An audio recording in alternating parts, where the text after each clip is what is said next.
I'm Heather. I'm 37 years old. And at my brother's son's birthday party on our family ranch in Boise, my own mother sliced the cake, handed a piece to every single kid, then stopped right in front of my 9-year-old daughter and said, "She shouldn't be here." Finley froze, eyes wide as the room went silent. I grabbed her hand, walked straight out the door, and didn't look back. Before I tell you about the fallout that ripped everything apart and finally gave me my life back, do me a favor. Drop the city you're watching from in the comments right now. It lets me know I'm not the only one who's been through this. 3 weeks earlier, my phone rang in the quiet of my Boise office. I was finalizing sketches for a downtown loft renovation, sunlight cutting across the desk when her name flashed Mom. My stomach tightened the way it always did. I let it ring twice before answering. "Heather, my mom, Evelyn Ingram," said her voice smooth but edged. "Reed is turning 10. We need the whole family at the ranch for his birthday. It's been too long since we've all been together." I leaned back in my chair, pencil still in hand. The ranch in Boise meant wide fields, the old barn, and memories I had spent years avoiding. Evelyn rarely called unless she wanted something, and family from her usually came with conditions. I thought of my brother Colin Ingram, the one who could do no wrong in her eyes. Growing up, every report card of mine came with a comparison. "Colin closed that deal at 15, she'd say while glancing at my drawings. "What are you building that's going to last?" My late husband had been my escape from all that. We met in college, married young, and when Finley came along, he promised we'd raise her far from the constant measuring stick. But 6 years ago, a truck ran a red light on the highway outside town. One moment, he was driving home with groceries. The next, I was planning a funeral. Evelyn showed up at the service, pulled me aside, and whispered, "Finley doesn't carry our real bloodline, you know. Be careful how you raise her." I walked away that day and kept my distance. Polite cards on holidays, nothing more. Finley had started noticing. At school pickups, she'd watch other kids run to grandparents and ask why hers never came. "Do they live too far, Mommy?" Her questions hit harder each time. Maybe Evelyn had softened. Maybe this birthday was a real chance. "Okay," I said into the phone, the word out before I could second guess. "We'll be there." Evelyn's reply came quick, satisfaction clear. "Wonderful. The guest rooms are ready." I hung up and stared at the sketch on my screen. The peaceful lines now blurred by old anxiety. Walking back into that ranch felt like stepping onto a field I already knew how to lose. But Finley deserved to try. For her, I'd managed the barbs and the favoritism. That evening, I picked her up from after-school art club. She bounced into the car backpack, swinging, cheeks smeared with paint. Over dinner, her favorite mac and cheese. I kept my tone light. "Guess what? I talked to Grandma Evelyn today." Her spoon stopped halfway to her mouth. "Really?" Excitement lit her face. "She invited us to the ranch for Reed's birthday. Grandpa Norman will be there. Uncle Colin, Aunt Spring, everyone." Finley dropped the spoon and clapped. A real family party on a ranch. She rattled off plans without pausing. "We can feed the horses, chase chickens, make esmores by the fire pit. Do you think Grandma has cows? I want to see baby cows." Her joy filled the small kitchen, pushing back the doubt in my chest. I ruffled her hair. "All that and more, kiddo." She talked through bath time, listing outfits she might wear, wondering if Daisy would share toys. As I tucked her in, she hugged her stuffed horse tight. "This is going to be the best, Mommy." "Thank you." Lying in the dark later, I replayed Evelyn's call. The invitation sounded perfect, but I knew her patterns. Still, Finley's smile that night made the risk feel worth it.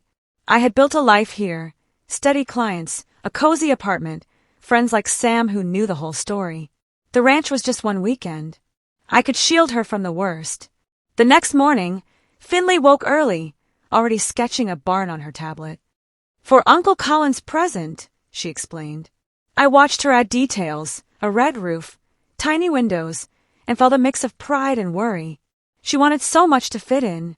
I texted Sam about the trip. His reply was instant. "You're braver than me. Call if you need extraction." I smiled, pocketed the phone, and focused on the day ahead. Deadlines waited, but so did that birthday. For Finley, I'd make it work.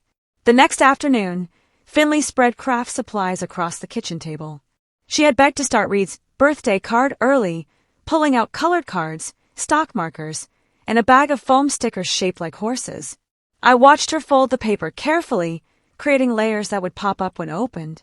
"First the cake," she narrated, drawing 3 tiers with pink frosting swirls. "Then the ranch gate and looked tiny horses running free." Her tongue poked out in concentration as she glued a miniature cowboy hat on one. I sat beside her with my laptop, pretending to check emails while stealing glances. The card was taking shape into something special, the kind of gift that showed how much thought she put in. Finley added a speech bubble from the cake. "Happy 10th, cousin." She beamed up at me. "Do you think he'll like it, Mommy?" I nodded throat tight. "He'll love it." Later, while she napped on the couch, I dialed my friend Sam. He answered on the second ring background noise of a coffee shop. "Tell me you changed your mind about the ranch," he said without greeting. I sighed. "It's a trap, right?" Sam had heard every story over late-night beers. Evelyn's favoritism, the funeral whisper, the way Colin always got the spotlight. "Trap with barbed wire," he replied. "But if you're going, watch your back." And Finley's. I thanked him and hung up his warning, settling like dust. That evening, curiosity pulled me to an old email chain from the elementary school parent group. I still got copied because Finley attended the same public school Reed and Daisy did. Scrolling through meeting minutes, I noticed Evelyn listed as treasurer alongside her president role. One attachment caught my eye, a budget update from last quarter. I downloaded it, scanning rows of numbers. Field trip funds, art supplies, a line labeled miscellaneous reimbursement for $3,000 paid to an account ending in the same last 4 digits as Mom's personal checks I'd seen years ago. Another transfer followed 2 weeks later, same amount. My pulse quickened. This wasn't right. I forwarded the file to myself, closing the laptop before Finley woke. No need to drag her into adult messes yet. Instead, I focused on preparing her for the visit. Over breakfast the following morning, I practiced names like a gentle drill. "When we get there, you'll meet Grandpa Norman. He's Grandma Evelyn's husband and loves telling stories about the old barn." Finley repeated. "Grandpa Norman," I continued. "Uncle Colin is my brother and Aunt Spring is his wife. Reed is turning 10 and Daisy is 7. You're cousins." She giggled at the word cousins, practicing each title with exaggerated politeness. Finley wanted to rehearse greetings in the mirror. "Hi, Grandma Evelyn. Thank you for inviting us." She curtsied dramatically, then switched. "Hello, Aunt Spring. Your dress is pretty." I corrected gently when she mixed up Uncle and Grandpa, but her enthusiasm never faded. By lunchtime, she had the lineup down, adding her own flair, like promising Daisy they'd build a fort in the Hoft.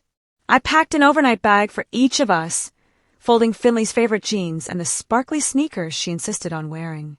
In my suitcase, my work files, just in case a client needed quick revisions.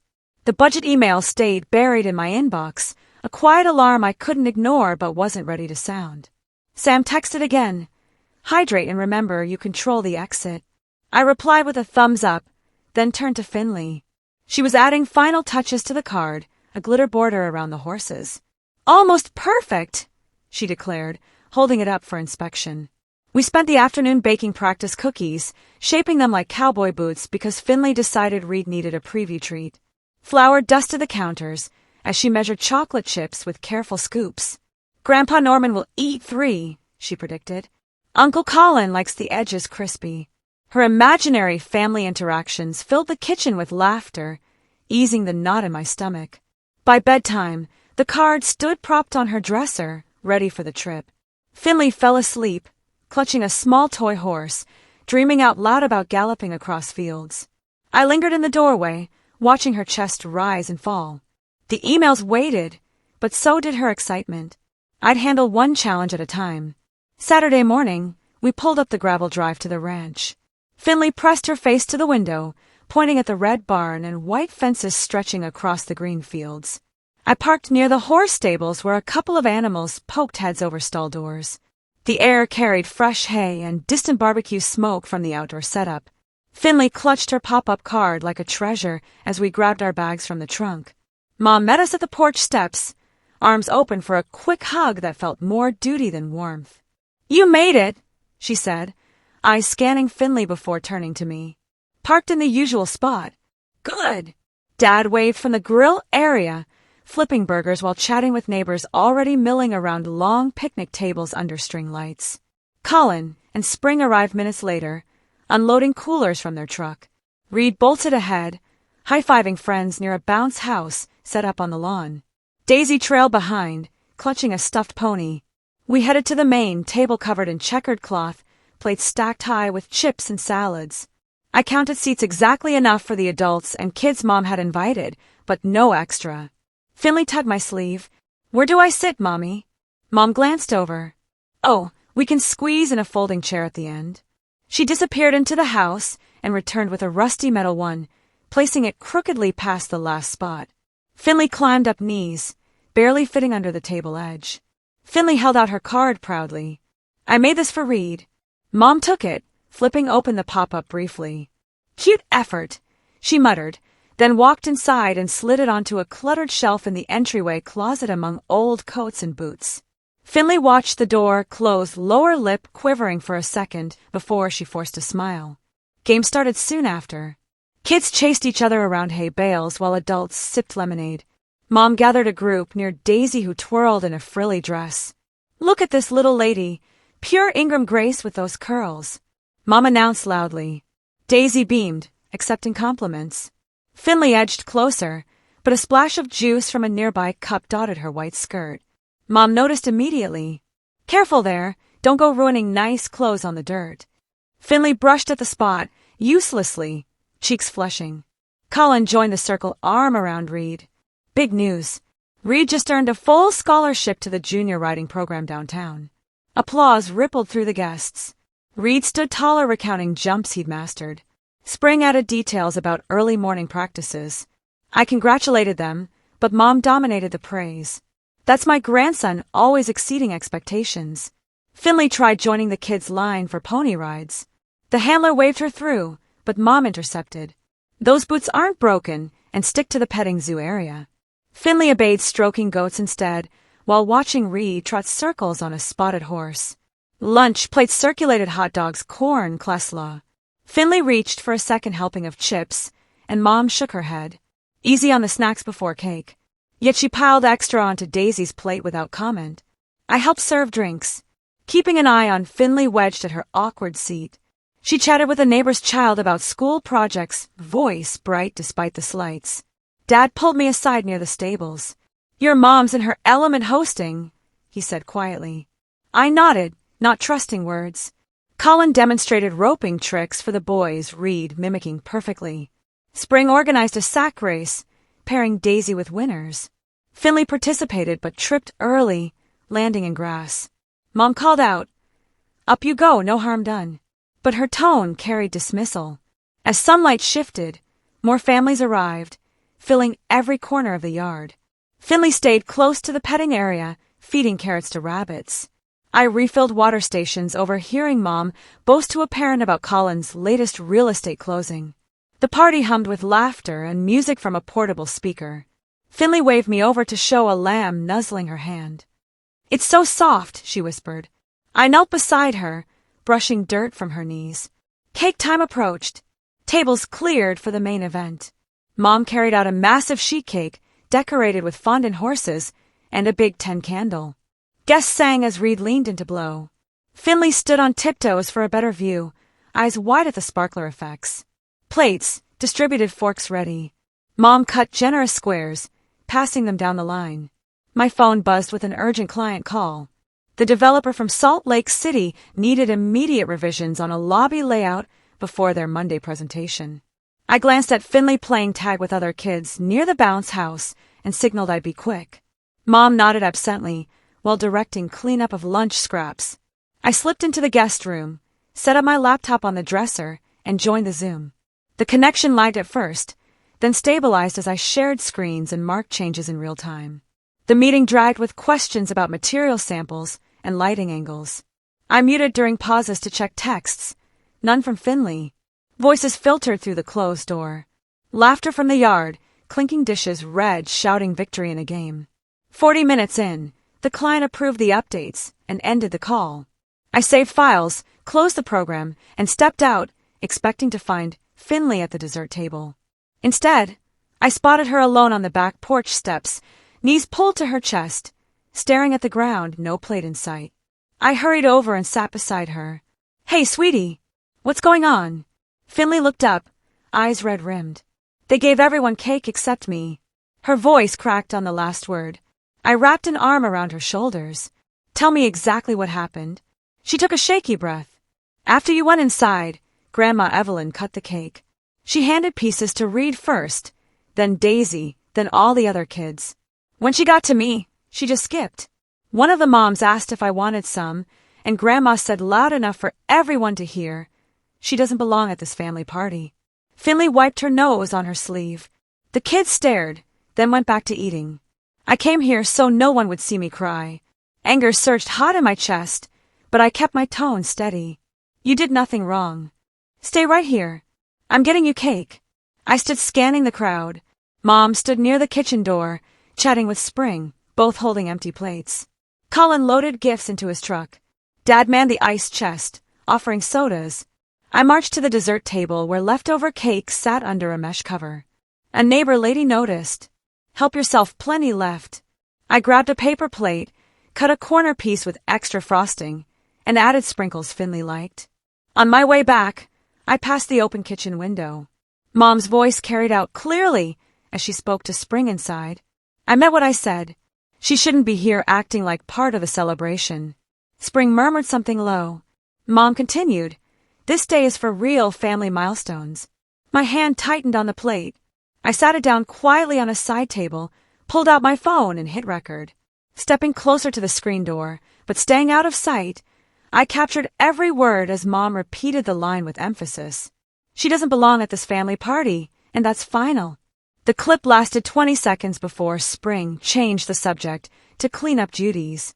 I stopped recording, saved the file, and pocketed the phone. Heart pounding, I picked up the cake plate and returned to Finley.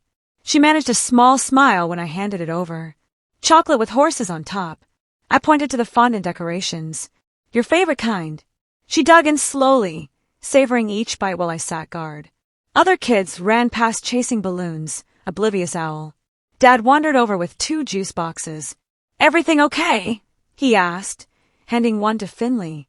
She nodded mid-chew. I forced a neutral expression. "Just a work break." He lingered a moment, then rejoined the grill cleanup. Colin called Reed to help carry chairs. Spring emerged from the kitchen carrying trash bags, avoiding my direction. Finley finished half the slice and set the plate aside. "I'm full now, Mommy." I brushed crumbs from her lap. "Proud of you for telling me." She leaned against my side, energy spent. Guests began leaving in waves.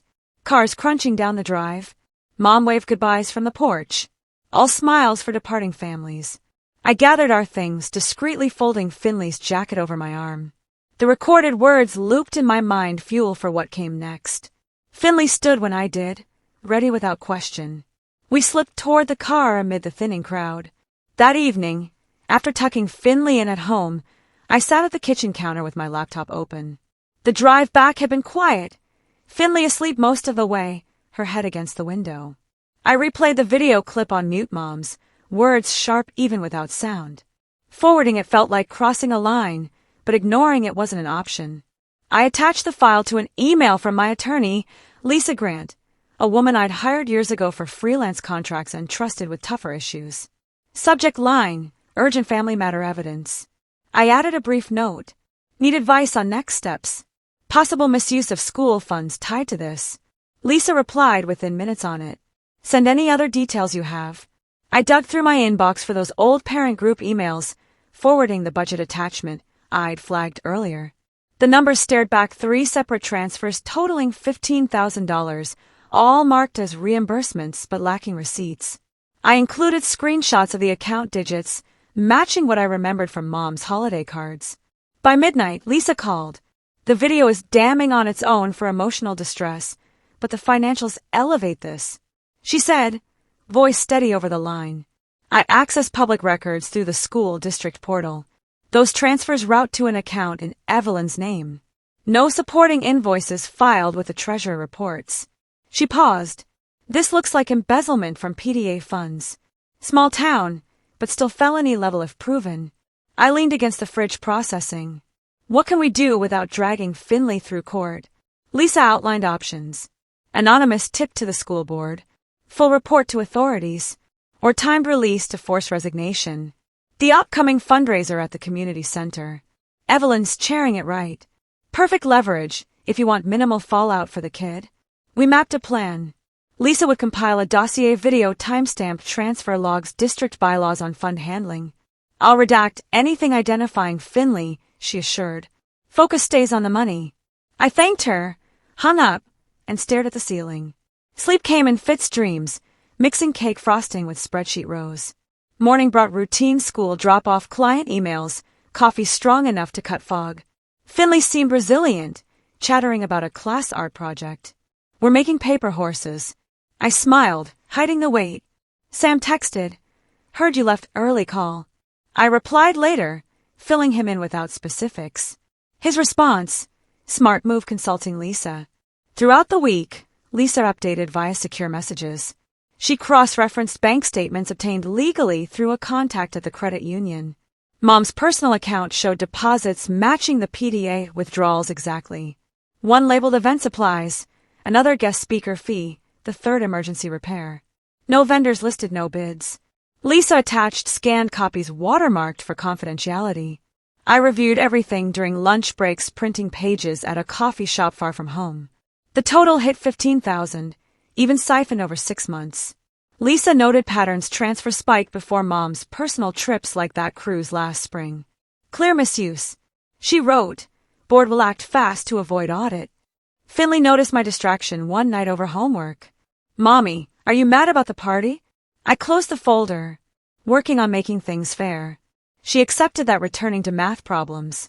Lisa scheduled a final review Friday. Dossier complete. Video edited to 30 seconds. Faces of minors blurred except audio context. Financial trail ironclad. We discussed delivery mass email to the parent listserv during the fundraiser keynote.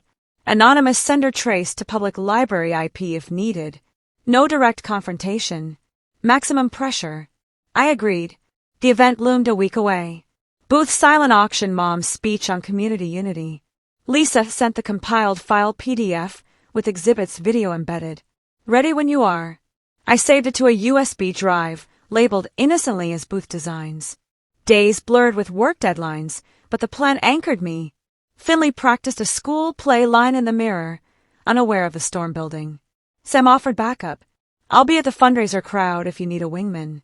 I declined solo execution cleaner. By Thursday, everything sat prepared. Lisa confirmed. 1 click sends to 200 inboxes. I nodded to myself in the empty office. Waiting for the perfect moment felt right. Consequences contained to those who earn them. The following Saturday, the community center buzzed with fundraiser energy. Tables lined the walls with silent auction items, gift baskets, local art weekend getaways, families mill about, kids chasing balloons between booths. I arrived early, blending into the volunteer crowd setting up chairs. Finley stayed home with Sam, building a puzzle far from any drama. Lisa had preloaded the email on a burner account accessed via public Wi-Fi earlier that week. Mom took the stage at 7 sharp, microphone in hand, smile polished. Family is the foundation of everything we build here. She began, voice projecting confidence. Tonight proves how we support our children together. Applause rippled.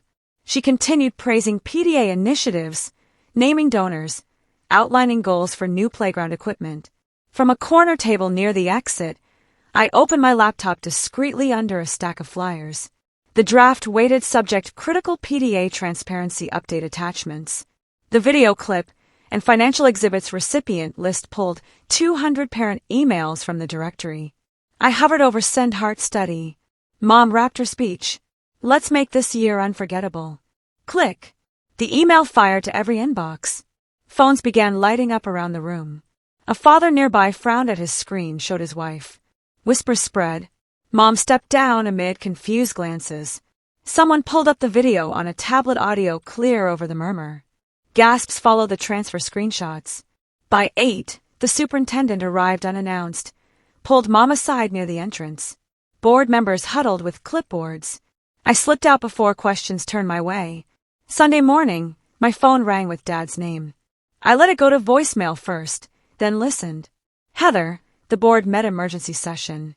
They removed your mother as president and treasurer. She's repaying the $15,000 by end of week personal loan if needed. This hurts, but she brought it on herself. His voice cracked. Call me. I texted back. Gnome space is best. Spring messaged mid-afternoon blocking Evelyn's number. Can't risk the kids near this mess. Colin stayed silent, focused on damage control. Work resumed Monday. Clients none the wiser. Proposals flowed, one for a boutique hotel chain expansion in Boise. Negotiations dragged 2 months, but the contract signed 3 months later, my largest yet full creative control on interiors. Celebration dinner with Finley pasta and ice cream sundaes. She debuted her new accessory that night, a handmade badge pinned to her backpack. I belong in bold markers surrounded by tiny horses. For school, she explained, so everyone knows. I hugged her tight. We chose distance and called it peace.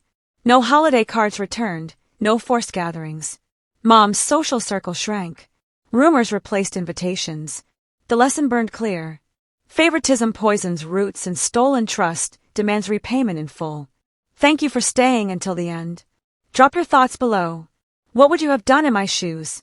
Share the city you're from. Let's see how far this story travels.